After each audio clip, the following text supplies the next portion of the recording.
This is the Nostalgic Future Podcast, where the past is the only way forward.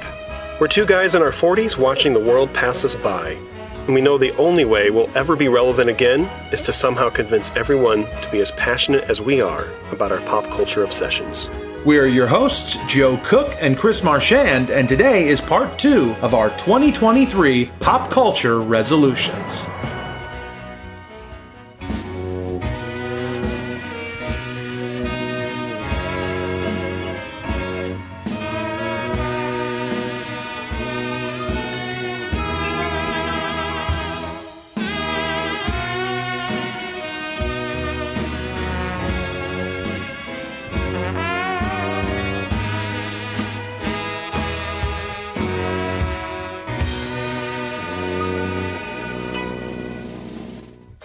Joe, we are back.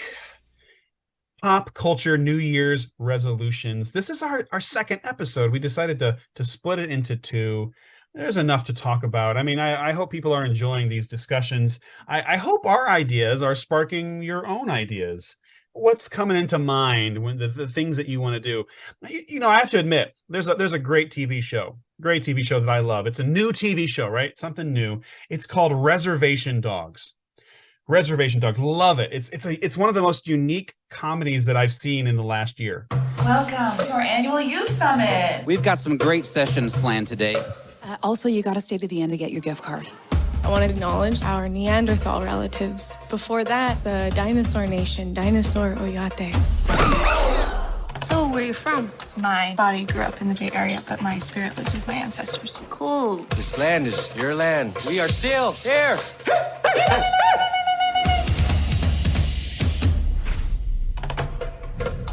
You know what? I have a little bit of lingering guilt about Reservation Dogs. What have I gotten to? I think I've completed 7 episodes of their second season, meaning I think I've got 3 episodes left. What am I doing? What am I doing? How did I leave these last 3 episodes just hanging in the air? You know, I feel like, you know, Sterling Harjo, he's the director, writer of the book of the show. I know he's just sitting in his house right now going, when is that Chris Marchand going to finish season 2 of my show? And so our pop culture resolutions are those things that just bug us, that we know we've been wanting to do. This is not big life-changing stuff, but like Joe said in the first episode, these are fun things. These are things we want to do. This should not be a slog. And yet, for some reason, we haven't quite gotten to them, right? My first episode is, I brought my big suitcase of my music biographies that I haven't gotten to. It's like, well, all right. Let's make some changes. Let's get to one of those. Joe, any thoughts as we open up today? Well, you were talking about Reservation Dogs, and it was just making me think, you know, like, because I've done that so many times. You know how many times I've started a show, got well into a show, and then, like, I'll watch an episode of something else, and then I forget about the first show, and I move on. It's like, oh, I met the new cool kid. I ditched, you know, my friend. You know, and I feel a sense of kind of guilt about that too. And at the same time, you know, the other thing that I also find myself doing too much is like, well, for example, right now, you know, there are so many new shows. Like, you've mentioned Reservation Dogs to me multiple times, and told me you really thought I would enjoy it, on top of the fact, I mean, I actually lived on a reservation for 4 years, so like, you would think that would be a show I would just jump to and gravitate toward, but I know instead I'm busy rewatching The Office again. You know what I mean? And it's like, why do I do that? You know, sometimes there's just maybe comfort and familiarity, and I will say though, I am rewatching The Office, but this time I'm for the first time I'm watching it with my son, and so I do enjoy rewatching a show and kind of getting to see it through his eyes, you know, because for him, getting to experience that for the first time is almost kind of a reminder of what it was like for me when I watched it the first time around. Yeah. You know, I hate to get off on a rabbit trail. You've never finished The Office, right? That's another one you never finished, right? Yeah, I gave up on it. I gave up on The Office. For sure. I think around right when Michael Scott left, I was like, yeah, okay. You know, Jim and Pam, they love each other, blah, blah, blah. Okay. So can I tell you something? Because I wouldn't say I've ever argued with you that I have defended the last 2 seasons with you. And while I do think there are some great moments in the last few years, I have to admit, rewatching it right now, yeah, there's a noticeable drop in quality. And in fact, I'll even go as far as saying there's a kind of a noticeable drop in quality even during Michael Scott's last 2 seasons that I don't think I really realized the first time around. Maybe I was just too busy just enjoying it week to week to, but binging it is a kind of a different experience. This is the first time I've watched it in years. And anyway, that is totally like has nothing to do with anything that we're here to talk about today. But I wanted to just tell you, I think you were right and I was wrong. And it's not me being wrong. It's a matter of I lost interest and I just didn't want to take the time to keep watching. Walked away, the show ends, and then what? A decade goes by. The question is, it's not a matter of resentment for me. It's just a matter of, do I want to rewatch The Office? Do I want to revisit it? Or do I want to move on to something else? Or like you do, like if you want to talk about guilt, I started to rewatch Breaking Bad and I got about 2 seasons in and I just forgot again. And it's like, come on. There's priorities and then there's priorities. You gotta rewatch Breaking Bad. And so it's things like that where, we all make our decisions. We all make our beds and lie in it, Now, so as far as resolutions go, though, I've got a couple more. Want me to share my next resolution? You've got 2 more, and I've got 1 more, and I'm really curious about this one. You told me a little bit about this. This is a different one. I think you get the award for most unique resolution, and this is a cool one. I've heard about this. Some people, they fix cars. They tinker in their garage. They have projects, house projects. They do gardening. Joe, what's your project? Okay, so a few years back, my parents were visiting, and my dad dropped some stuff off in my storage unit. And so I went over there, early last year, and I pulled out boxes and boxes, a few hundred VHS tapes and Betamax tapes. And with it was our original Sony Betamax VCR that my dad bought when I was 4 years old. And it worked. Which was impressive. You got to give it to Sony there because this thing's almost 40 years old and it still works. So I pulled all that stuff out. And I pulled all the tapes out, and I've little by little kind of like, I haven't really gone through them, but in the past year, I have every once in a while, we'll just pull a tape off the shelf, and as a family, we'll watch a movie that was taped when I was a kid. And that's been fun. And then I got really weird with it. I went on Amazon and I ordered all sorts of like little adapters and things. And I figured out how to tape from streaming onto Betamax, which was no simple feat. But I have it working well. And so then I taped Better Call Saul season 6 on beta last year, and I taped like the entire series of Stranger Things. I wonder if that's something bizarrely that you could like sell. You'd be like $500 the finale of Better Call Saul on Betamax, just as some bizarre kind of collector's item. I don't know. I can make it an NFT maybe. Yeah, this could be a way to make some serious money. Stranger Things on Betamax. That's great. Does that work though? I still don't fully know what an NFT is. I think that could be one, right? Though an object can be one, right? Well, a Betamax can't be an NFT because what I gather is the NFTs are typically digital. So it would be like me as an artist only giving one of my songs, like a digital version of my song or a digital work of art, something that is transferable, like a download, but it's only accessible for a few people, and that's why they're expensive. Okay, so if I put Better Call Saul from digital onto Betamax, and then I transfer the Betamax version back to digital, that could be the NFT. That could be the NFT. And then if they found out, you could get sued because you're selling their own TV show. But hey, you never know. Stranger Things works oddly well on beta when it, just kind of having that crappier look. Yeah.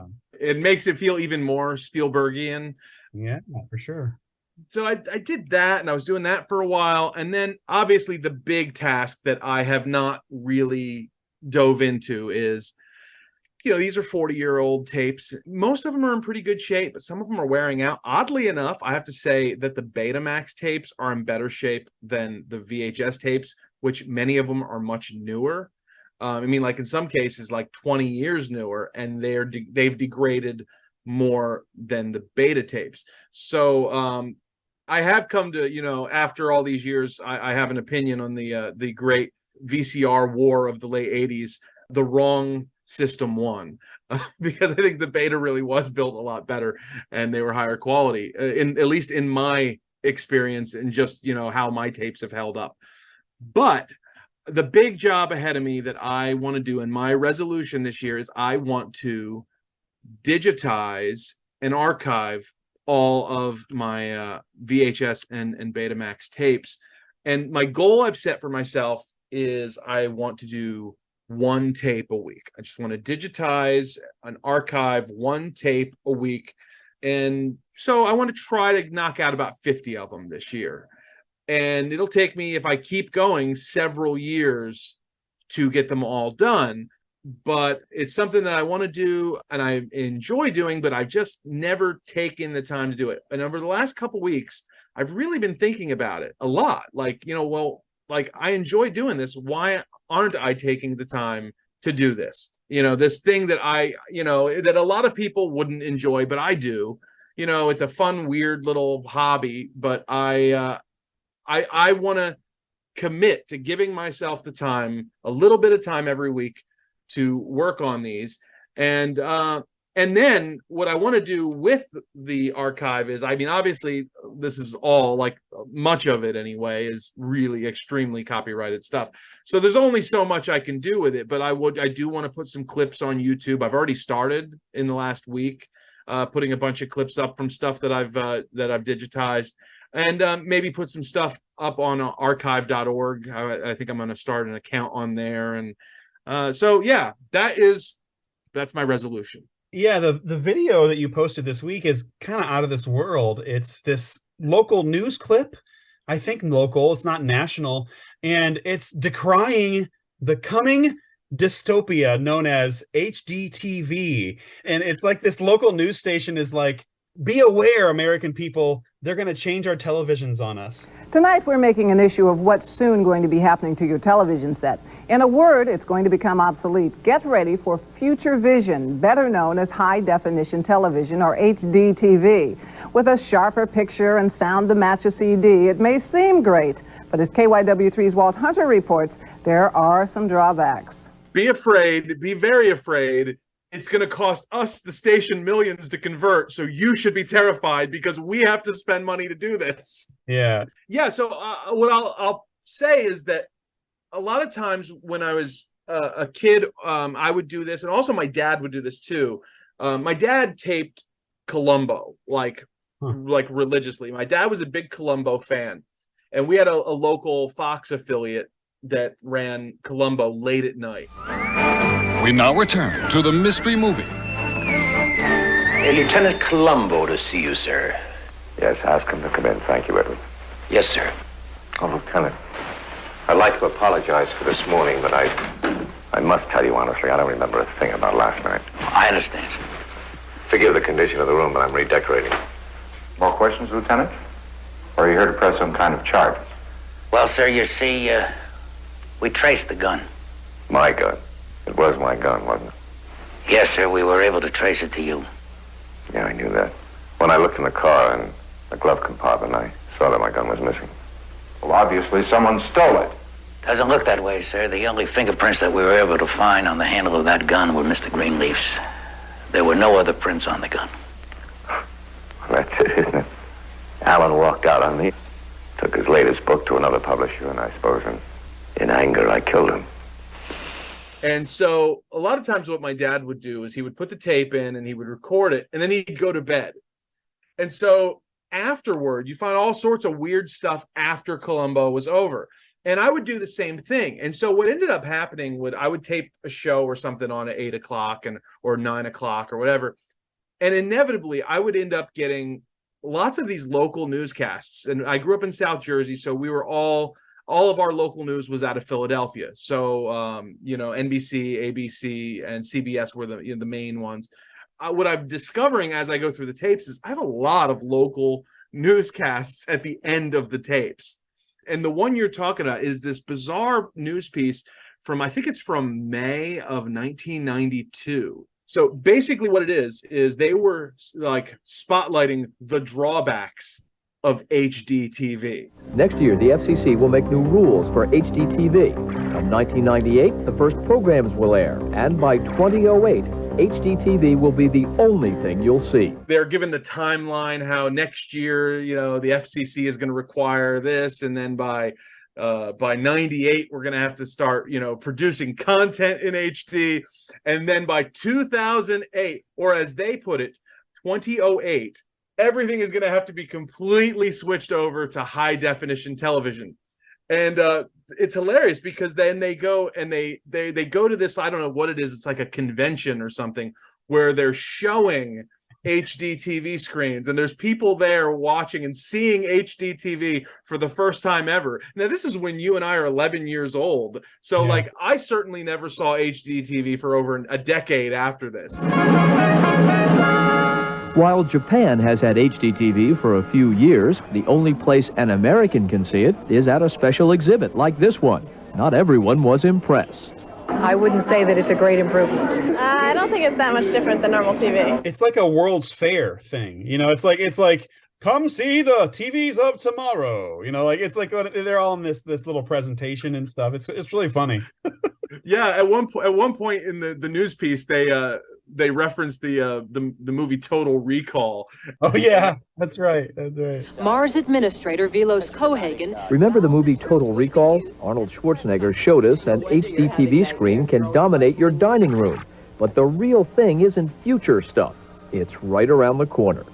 So anyway, they're at this World's Fair of television, and they're interviewing people, but the local news people, because they clearly, this is a hit piece on HD TV, and they clearly they want you, the audience, to be afraid of it, and they want you writing your congressman or some, to let them know you don't want this horrible HD television. They're only interviewing people who said they weren't impressed by it. I think that's one of I have two favorite moments, and one of them is this one lady, and she's like, I don't think it looks any better than my regular television. And it's like, I'm sitting here today, 2023, last time I went into Costco, when you go into Costco, it's just like an entire massive display of various HD TVs, and it's a whole world of being overwhelmed of how amazing those televisions are. It's like, who wouldn't want that? But it's what's funny about it. So I just love her little, her attitude. She just shrugs it off. Who needs it? The other funny part is they are currently selling HD TVs in Japan, though the sticker shock, it's for $12,000. And I love how they use that. And while the Japanese may have great pictures, they're also paying a great price for it. In Japan, the sets start at about $12,000. Ken Adelberg, owner of Hi-Fi House, predicts that as with CDs and other advances, the price will come down. The first systems will cost you about $3,000. Would you pay $3,000 to get a set to see that? No way. They use that to make everybody afraid. Everybody's thinking $12,000. Well, I thought the most subtle part of it that to me is hilarious is that obviously my local news broadcast, it was in 1992, was not in high definition television. We were watching it on old tube TV, and yet in the news piece, they're showing HD TV screens that to the audience, of course, don't look any better because we're watching it on, 1991 technology. Yeah. That's funny. Yeah. They duped us, right? If we're looking at it and going, yeah, you're right. It doesn't look any better. It's very, very subtle, but yeah, you got to give them credit for that. The one thing I thought was interesting about it was in 2 or 3 shots, though, again, we're not getting to see it in high def. We are getting to see glimpses of what footage they were showing. And I thought it was interesting that they were showing footage of the World Trade Center, the Twin Towers, because there really isn't much high definition footage of those buildings. So it's just kind of interesting to know that they were actually using those footage of those buildings to kind of sell HD TV to people in the early 90s. Well, Joe, you'll have to keep us updated. I mean, again, this almost sounds like a regular television show or a podcast unto itself, but you'll have to keep us updated on any of the little gems, the hidden gems you found along the way. Yeah, I think it would make a great segment. I could come on and find whatever weird little thing I find. I can call myself the beta male. It would, That needs to be the YouTube channel, the beta male. There you go. There you go. I like it. All right, Chris, what is your next resolution? Yeah, here's my last resolution. I think this is playing into my theme, my ongoing theme. Slow down, immerse yourself into something you love. Do something that maybe you haven't done for a while. I think another pressure of maybe the streaming age that we're living in is always moving on to something new. And always the pressure. It's like, hey, out of the 10 movies and the 10 TV shows that were released today, which ones are you going to see? Because you better see all of them. And like you said, you've been watching The Office and, just immersing yourself in something you love. Here's my main resolution here. To take a movie that I have seen and that I love and to watch every single extra that whether it's Blu-ray or DVD that is in the package that I've purchased, right? And maybe some people know this. Less and less movies are doing extras anymore. So sometimes you might have to find them. Maybe it's an older film, but I want to sit there. Like I want to take a movie I've already seen, and I want to watch the commentary. The nice ones, they have two commentaries. They'll have a commentary with the director and the producers, and they'll have a commentary with the cast and stuff. So anyway, I want to find a movie with a nice commentary and then watch all the specials, behind the scenes, making of little clips that they offer. And one of my candidates is the Fallout Mission Impossible film. I own all 6 movies. Current 6 movies on Blu-ray, and the 6th one, Fallout, contains a decent amount of extras and an extra disc. We went to beautiful locations. The scope of the film is enormous, and I think the story wants that. Every Mission Impossible has led to this one. I love these characters. You have a group of great actors hitting their stride. Mission Impossible is about practical action. They're not easy to make. Rolling. 3, 2, 1, action!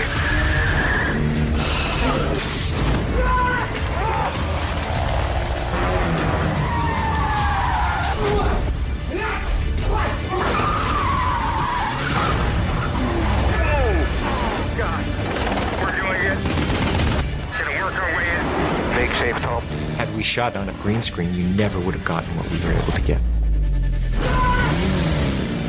And so, I'm just hoping to have fun with that. I might also do one of the Star Wars prequel films. And, you reminded me that, George Lucas's commentaries are kind of interesting. This was done in the style of a 1930s Saturday matinee serial, which were usually in 12 episodes.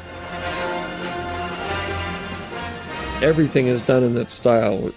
Everything from the acting to the design of the crawl to even the story elements are based on a particular style that was very, very prevalent in the 30s. And so that really, piqued my interest. I thought, yeah, maybe I'll do that. I have those on Blu-ray as well. Maybe I'll sit there and watch Revenge of the Sith and watch all the extras and all that. It'll be fun. It'll be fun. Slow down, watch the whole thing, I think this is a great resolution. I love this because, in some ways in the streaming age, we've given up so much. We've sacrificed, and, like the DVD era, it didn't last very long. All things considered, like in the late 90s, these things sort of came on the scene. I don't think I got my first DVD player till maybe 2000.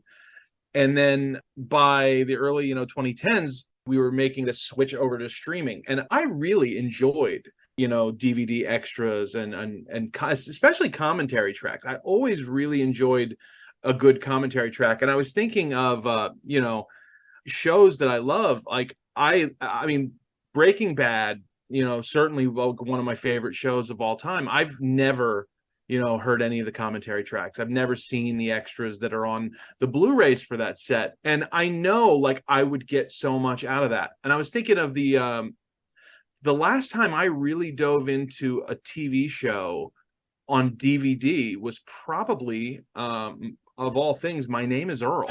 You know the kind of guy who does nothing but bad things and then wonders why his life sucks? Well, that was me. Every time something good happened to me, something bad was always waiting around the corner. Karma. That's when I realized I had to change. So I made a list of everything bad I've ever done, and one by one I'm going to make up for all my mistakes. I'm just trying to be a better person. My name is Earl. Which is one of my favorite shows of all time. And I think part of the reason I love it so much is because the DVD commentaries for that show were tremendous. I listened to all of them, for the whole series, and they were just wonderful. With Greg Garcia, the creator, and Jason Lee was on a lot of them. And they would bring different cast members in, and I got so much more out of a show that I already loved by all the little like just things that they would bring to the table, all these little extra tidbits and behind the scenes info.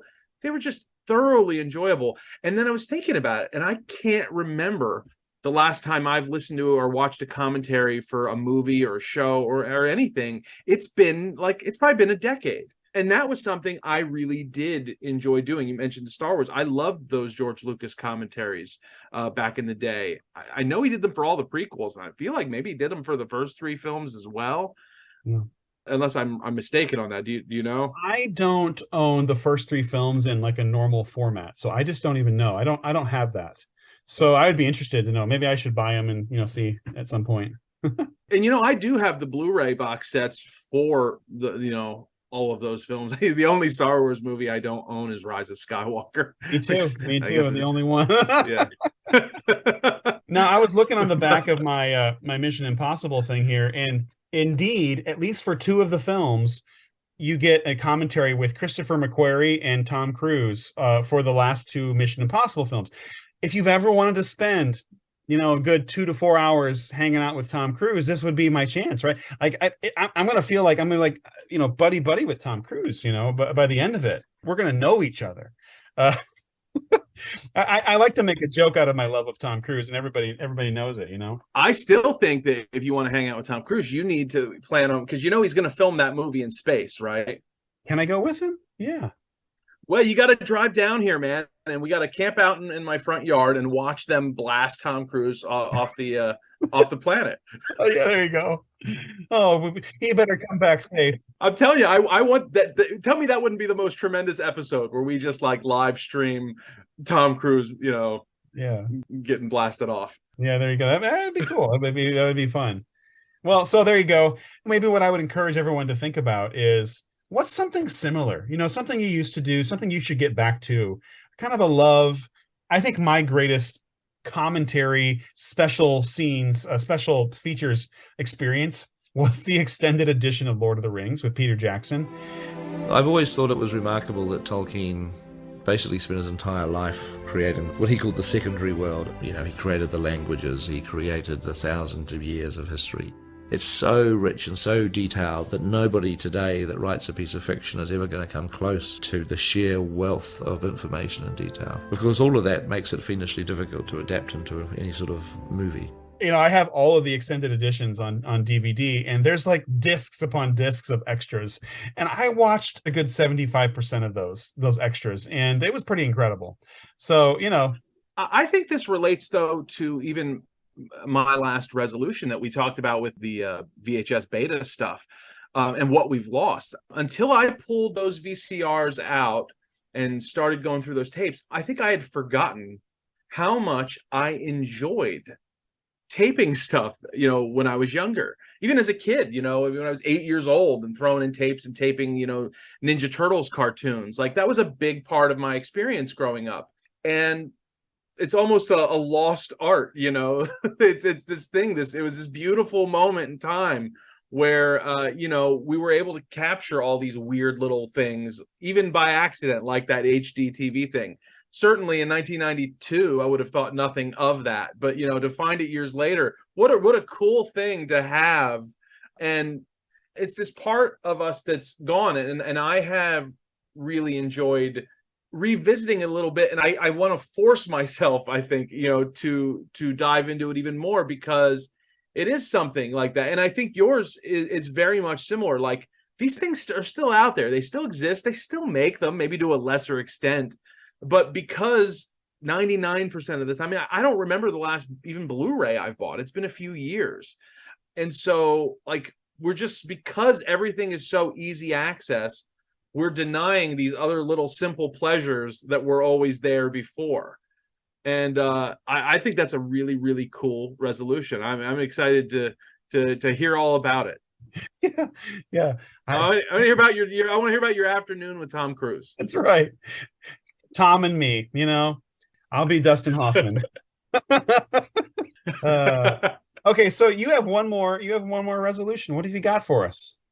Well, mine is also very related to this, and that is that well, I'll say this. You said something to me maybe a year ago or so, and we were just talking about all this stuff that, you know, we want to experience. And I don't mean like yeah, there's I definitely want to travel the world. There are real things that I want to experience, but pop culture is also a really important part of my life. And there's so much pop culture that, you know, we haven't had the time to experience. And you'd said something like basically that life is just too short, and I don't have enough time, and I want to cram as much of this stuff in before I die. Like, I want to experience, you know, much. I want to see all these movies. I want to read all these books. I want to listen to all this music, and I want to just cram as much of it in. And I took that to heart. I really have thought about that a lot over the last year. So my final resolution is I want to just take 2 or 3 hours for myself every week and watch a movie that I've never seen. And there are a lot of movies that I have, like, you know, I can have a list. I could just write out probably 50 movies this year that I know I want to see. But, you know, it could be a new movie, though. I really actually do want to focus more on these movies that have been around for, in some cases, decades. Like, a few months ago, I finally sat down and watched Citizen Kane, a movie I've wanted to watch my entire life, but had never done it. And I really enjoyed it. The working man and the slum child know they can expect my best efforts in their interests. The decent, ordinary citizens know that I'll do everything in my power to protect the underprivileged, the underpaid, and the underfed. Mother, is Pop governor yet? Not yet, Junior. Well, I'd make my promises now if I weren't too busy arranging to keep them.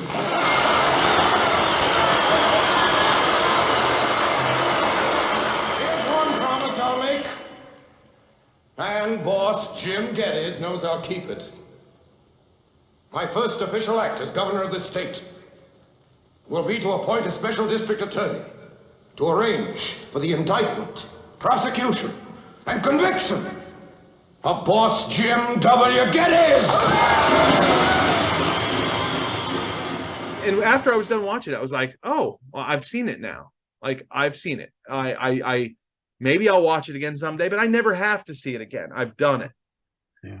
And so that's what I want to do. I want to focus on just allowing myself to have some time to sit and enjoy a movie. And, you know, there are, you know, like, I don't know if I'm going to dive into like every movie by every director, but like, you know, Scorsese's one. Like, I have seen Goodfellas probably close to 10 times in my life. It's one of my favorite movies. I love it.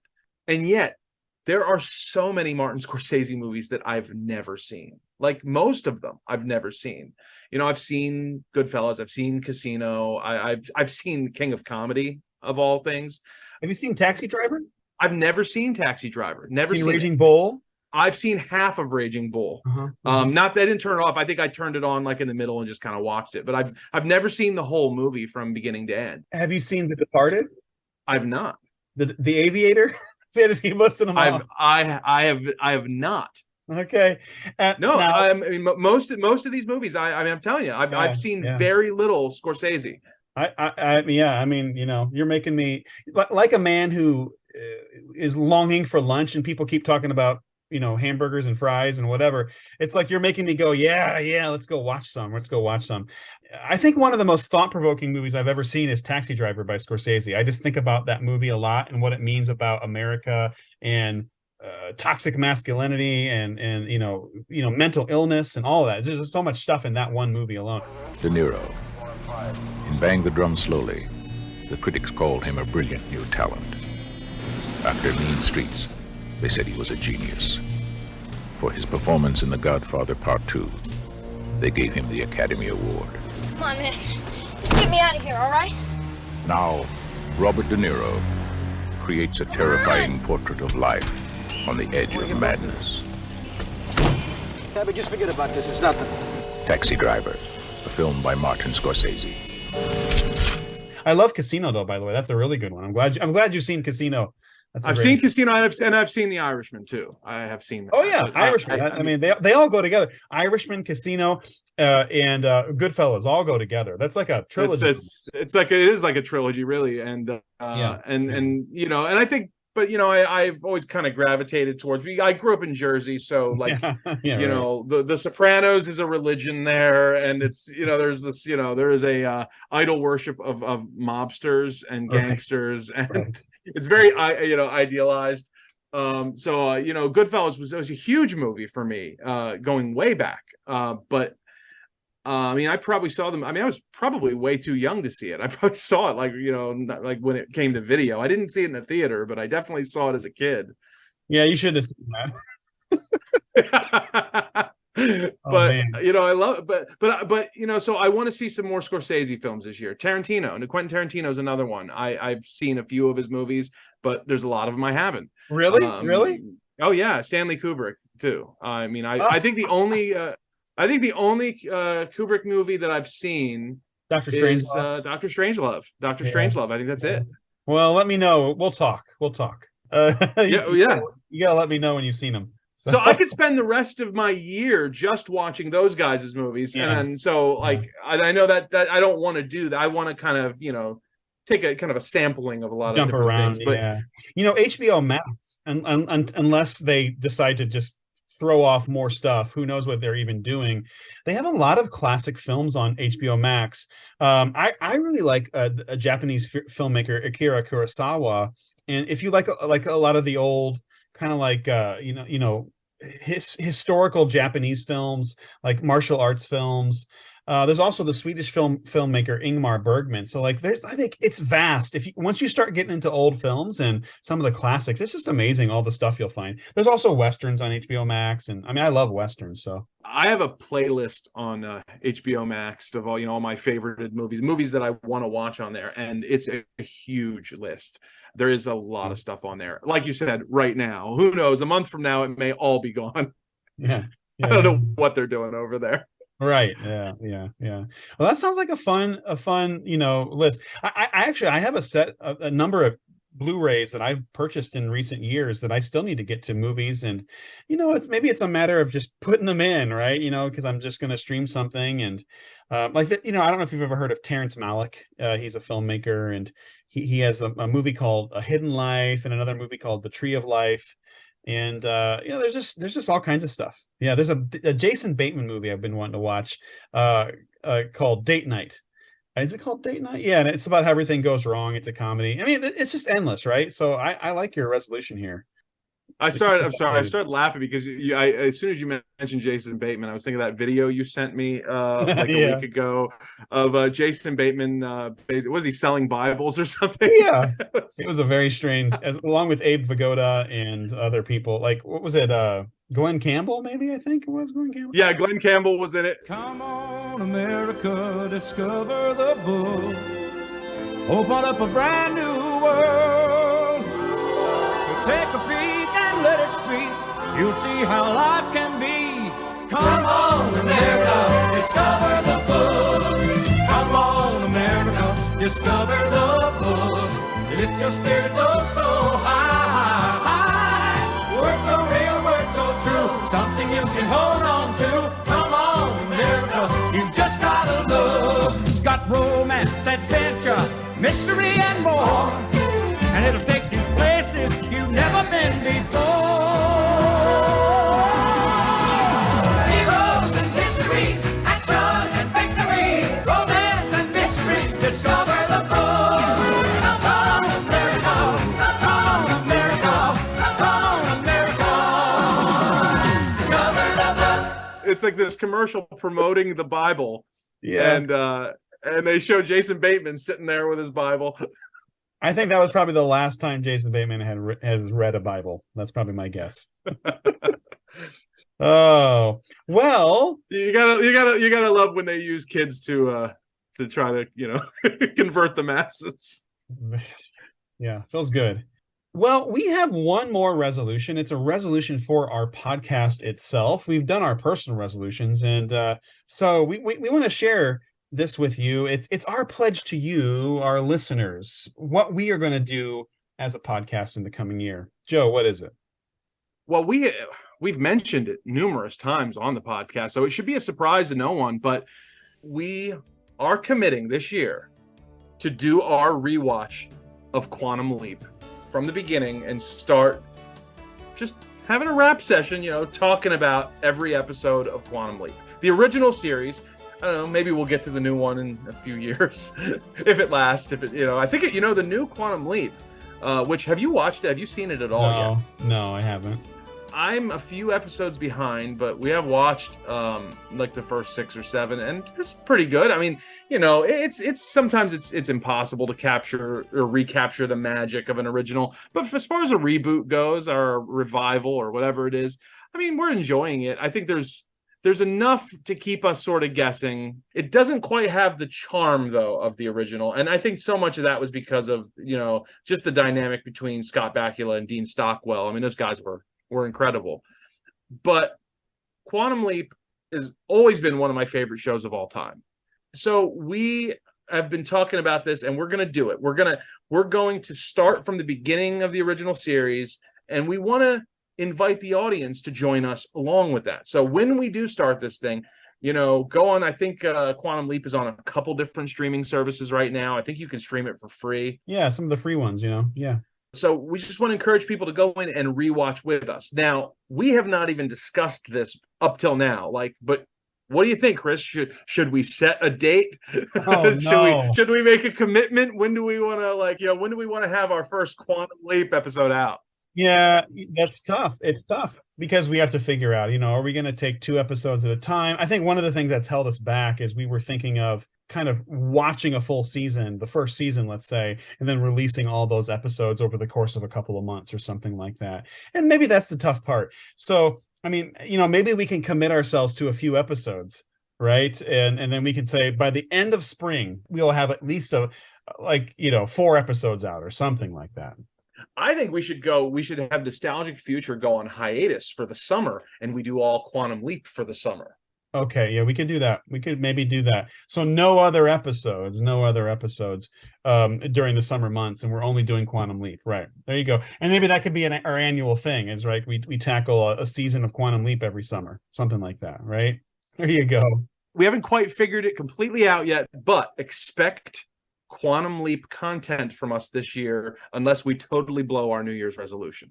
Yeah, the problem that you maybe, if listeners go back to previous episodes, here's what happens. We have a rabbit hole episode. It's the things that we're currently obsessed with, or something comes up in the news and it's interesting. It's like, oh, okay, some things have been updated, some things that we've talked about before, like Batman and all of those types of things. What you're kind of saying, Joe, is we need to be intentional about making Quantum Leap our rabbit hole. Like, that is our rabbit hole. That is what we're going to commit ourselves to. We're not going to be diverted. This is where the resolution comes in. It's like, it's commitment, it's focus. We have to choose it, right? Carpe diem. Seize the quantum leap, you know? So there you go. We'll hope to get that to you, and we hope you enjoy, maybe watching it along or rewatching along with us. Yeah. All right. And maybe we can even have some guests on to join us for rewatches every now and then. Oh man, that would be fun. That'd be great. Well, thanks for joining us today with our resolutions. We hope we've inspired someone out there to make some resolutions of your own. Again, you can always engage with us. We will read future resolutions on future episodes if you send them to us. Joe, as a reminder, you find us on Twitter, pastfuturepod.com, anything else, not .com, but whatever it is. You know how Twitter works. You know how these kids do it these days. Yeah, we're Past Future Pod on Twitter. We're Nostalgic Future Podcast on Facebook, Instagram, everywhere else. You can email us. It's nostalgicfuturepodcast@gmail.com. Let us know what your resolutions. We're here. We are your gurus this year, and we are. This is life-changing stuff we're talking about. We want to change your life for the better. Yeah. You don't have to lose 70 pounds. You don't have to quit drinking. You need to watch more movies and listen to more music. I mean, come on, people. This is easy stuff. Come on. Yeah. Start with the little things, then work towards the big things. Once you've conquered these, then you work on the big stuff next year. Yeah. And we can be your pop culture life coaches. Yes. And we'll figure out the fee later. Yeah. There will be fees. Well, thanks so much for joining us today, and we will see you next time.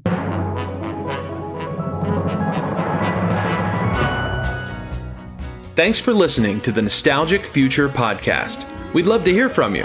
Drop us a line at nostalgicfuturepodcast@gmail.com. We may just read your letter on an upcoming show. Follow us on social media, Nostalgic Future Podcast on Facebook and @PastFuturePod on Twitter. Please subscribe wherever you listen to podcasts and leave a review to help support what we do. Until next time, remember, the past is the only way forward.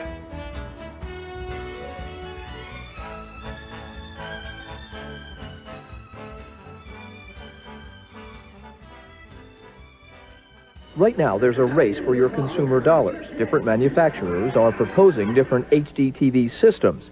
The FCC must decide which system will become the standard. No matter what system wins, it'll cost you money because the TV set you're watching now will become obsolete. It means replacing your television set someday with a new television set, an HDTV television. And your VCR. And your VCR. And your camcorder. Bob Ross heads engineering operations for KYW3. As the change begins, our station and others will have to transmit two separate signals, one traditional, one HDTV, at a cost of millions. It could be the single greatest technological flop there is, or it's going to be very well received. A lot of people are betting a lot of money that this is all going to work. I don't know. High-definition television. It's coming with high hopes and a high price tag. The only thing for sure, we will not be returning you to your regular programming. Walt Hunter, the News Tonight.